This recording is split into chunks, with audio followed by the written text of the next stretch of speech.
General Zahid, अब president Trump का क्या फोकस होगा इस वक्त? तो जो नजर आ रहा है उनकी जो बॉडी लैंग्वेज है, जो बातें हैं, उससे ये again very difficult to guess वो क्या सोच रहे हैं, लेकिन अभी ये लग रहा है कि वो बस इस जंग से निकलना चाहते हैं। अब्राहमिक अकॉर्ड की भी उन्होंने बात शुरू कर दी है। आपने सीरिया वाली बात उन्होंने की कि बस इससे निकल जाएं किसी तरीके से। What's on his mind next? मेरे ख्याल में जी देखिए, उन्होंने अपने आप को फोकस किया है और फोकस रखना भी चाहेंगे न्यूक्लियर के लिए। तो उन्हें पता है कि तमाम जो मेरी डिमांड्स हैं, उन्होंने मिलिट्री एप्लीकेशन करके भी देख ली, नो चेकमेट। फिर मिलिट्री एप्लीकेशन के बाद जो डायलॉग का पहला पार्ट था, जब शुरू हो रही थी मीडिएशन, तो उन्होंने फिर पॉलिसी कैप्चुलेशन चाहिए ऑन द टेबल, सख्त शराइत रख के। लेकिन ईरान का जो थ्रेश होल्ड था पेन लेने का कह लें, या जो देवर प्रिपेयर्ड, उन्होंने अपने कार्ड्स बड़े अच्छे तरीके से चले हैं, सही या गलत की बहस में जाए बगैर, इंक्लूडिंग हुर्मस और इंक्लूडिंग जो हॉरिजेंटल एक्सपेंशन ऑफ वॉर की उन्होंने रीजन के अंदर। तो I think that build the pressure.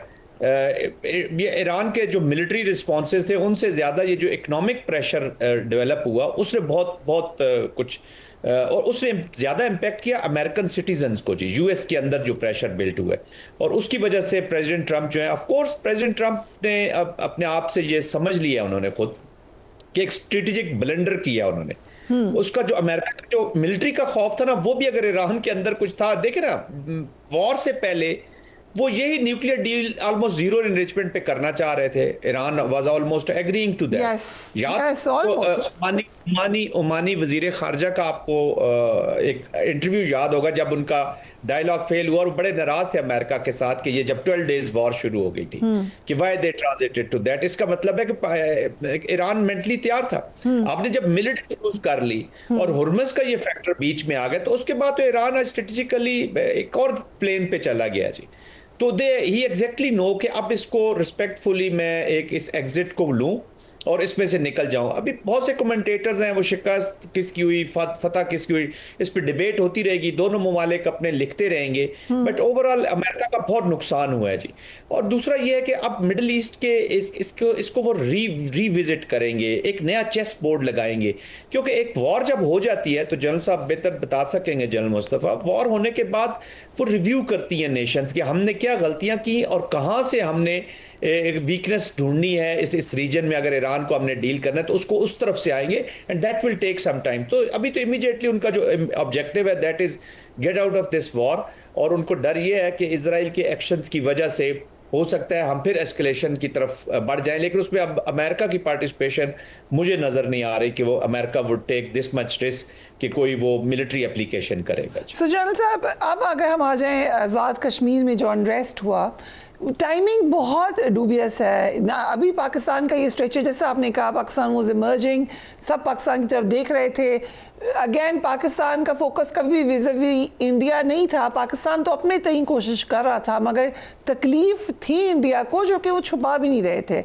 सो इस ऐसी टाइमिंग में जो भी मकबूजा कश्मीर में पहले अपनी कोशिशों में नाकाम हुआ भारत, उसके बाद उन्होंने आज़ाद कश्मीर के अंदर एक कोशिश की। सो ये इस कोशिश को कैसे रिटेलिएट करे पाकिस्तान? मुझसे पूछ रहे हैं भैया? जी जनरल साहब। देखिए, this actually has been now शुरू, अगर हम इसको करें तो ये बेसिकली पॉलिटिकली इसको हैंडल होना चाहिए, और ये बहुत इंपॉर्टेंट खिता है पाकिस्तान के लिए, और बेस कैंप है ये हमारे सारे जो भी कश्मीर पॉलिसी है उसका ये। और यहाँ पर अगर ये इतनी इंग्रेस हो गई है और जो लोगों को उकसा कर यहाँ तक ला सकते हैं, तो बाद से आगे बढ़ भी सकती है। तो सबसे पहले तो देयर हैज टू बी काम, और काम लाने के लिए मैं खुद आज़ाद कश्मीर में काफी अर्सा रहा हूँ। मैं जानता हूँ बहुत अच्छे लोग हैं जो सामने आकर इसको ठीक कर सकते हैं, संभाल सकते हैं ये। और ऐसे लोग जिस वक्त वज़ीर आज़म, इनके वालिद भी पहले वज़ीर आज़म रहे वहां पे, उनके दिनों में तो ये जवाब कोहाला से नीचे उतरते, जैसे पतन से क्रॉस करते थे, उसके ऊपर एक बोर्ड लगा होता था बड़ा जबरदस्त किस्म का कि कश्मीर बनेगा पाकिस्तान, कश्मीर पाकिस्तान की शहरागरी तो खत्म कर दिया। That was the first time जब कश्मीर में कश्मीरियों ने खुद बात करनी शुरू कर दी थी कि थर्ड ऑप्शन होनी चाहिए या इंडिपेंडेंट कश्मीर की बात होनी चाहिए।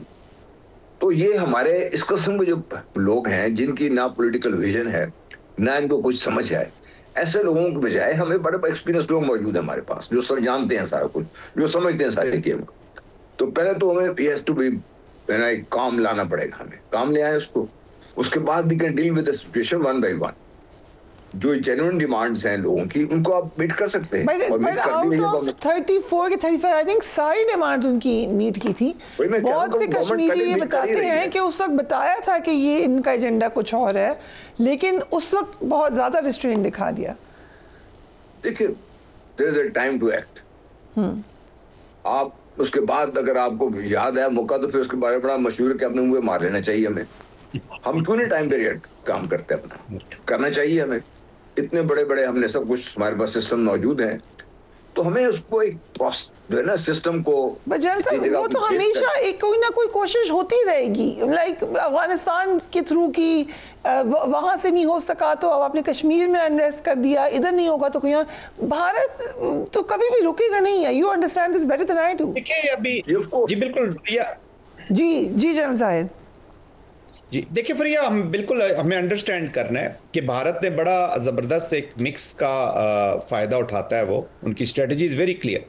वो हर काइनेटिक एप्लीकेशन खैबर पख्तूनख्वा में हो या बलूचिस्तान में हो, और इवन कुछ अर्सा पहले आपको याद होगा कि आज़ाद कश्मीर के अंदर भी टेररिज्म के एक्ट्स हुए और यहाँ पे भी टेररिस्ट के फुटप्रिंट्स पाए गए जी, टेररिस्ट, और यही तालिबान वगैरह कश्मीर के अंदर भी भेजे गए। काफ़ी हद तक अफगानिस्तान से लोग अंदर है। अच्छा, उसके साथ साथ ये एक सोशल डिसरप्टिव मूवमेंट भी हो जाती है। सोशल मूवमेंट शुरू होती है, वहाँ पे पीटीएम्स बन जाती हैं, कहीं पे यकजहती काउंसिल्स बन जाती हैं, कहीं पे अभी ये जो एक्शन कमेटीज हैं यही बन जाती हैं, और ये सोशल मूवमेंट जो है ये सोशल डिसरप्टिव मूवमेंट में कन्वर्ट कर दी जाती हैं, और फिर ताने बाने वहाँ से हिलाए जाते हैं। जैसे अभी जनरल मुस्तफ़ा फरमा रहे थे, बिल्कुल सही फरमा रहे थे। देखें, हमें बड़े ये दीज वॉर्स आर, या जो हाइब्रिड के डोमेन में भी जो वॉर है, ये पॉलिटिकल एफर्ट्स होती हैं। इनके रिस्पॉन्सेज काइनेटिक्स में लॉ एंड ऑर्डर, ठीक है, लॉ एंड ऑर्डर आप मेंटेन करें, लेकिन काइनेटिक एप्लीकेशन के साथ बिल्कुल नहीं हो सकते। इसको दो ही तरीकों से आप लड़ सकते हैं। एक तो बिल्कुल पॉलिटिकल क्लैरिटी होनी चाहिए कि हमने करना क्या है, right people for the right job, एक प्रोसेसेस में सिस्टम्स को चलाना चाहिए ताकि जो लोग रियली नुमाइंदे हैं वो इसको लेकर आगे चलें और ओनरशिप दें। पॉलिटिकल ओनरशिप के साथ पॉलिटिकल ऑब्जेक्टिव सामने क्लियर होंगे तो उसके बाद आप प्रिसीजन के साथ मिलिट्री भी, आप टेररिज्म के जो एक्ट्स हैं उनके खिलाफ आप यूज करेंगे तो यू विल रीच, आप कामयाबियां हासिल करेंगे, वरना क्यास पैदा होगा। तो जब भी आप कंफ्यूज होकर ये पॉलिसी अपनाएंगे तो क्यास की तरफ जाएंगे। अभी भी आपका जो लॉफेयर है उसको इंप्लीमेंट करने की जरूरत है और पॉलिटिकल प्रोसेसेस को ठीक करने की जरूरत है। पाकिस्तान का चाहे केपी हो, बलोचिस्तान हो या कश्मीर हो, 90% जो ये जितने भी मसाइल खड़े हुए हैं ये हमारी पुअर गवर्नेंस की वजह से खड़े हुए हैं, हमारी बैड एग्जीक्यूशन ऑफ पॉलिटिक्स की वजह से खड़े हुए हैं, और राइट जॉब न लगाने की वजह से खड़े हुए। तो I think it's high time, ये आज यहाँ पे ये आगे फैल भी सकता है, अभी भी कंट्रोल हुआ है, इतना प्रॉब्लम नहीं होना चाहिए। रावला कोर्ट है, बाकी और इलाकों में इट्स ऑल काम। लेकिन जो एलिमेंट्स खींच रहे हैं, पैसे ले रहे हैं, पकड़ रहे हैं, और किसी के एक्सटर्नल, इफ यू हैव, आपके पास अगर सबूत बिल्कुल अच्छे तरीके से मौजूद है जो हैं, which is a fact also, तो लॉफेयर में लाएं। इस मुल्क को आपने प्रॉपर स्टेट बनाना है तो लॉफेयर की इंप्लीमेंटेशन करें, और फिर डोंट बी वरीड, लॉफेयर के नीचे ट्रांसपेरेंसी के साथ करें। बिल्कुल।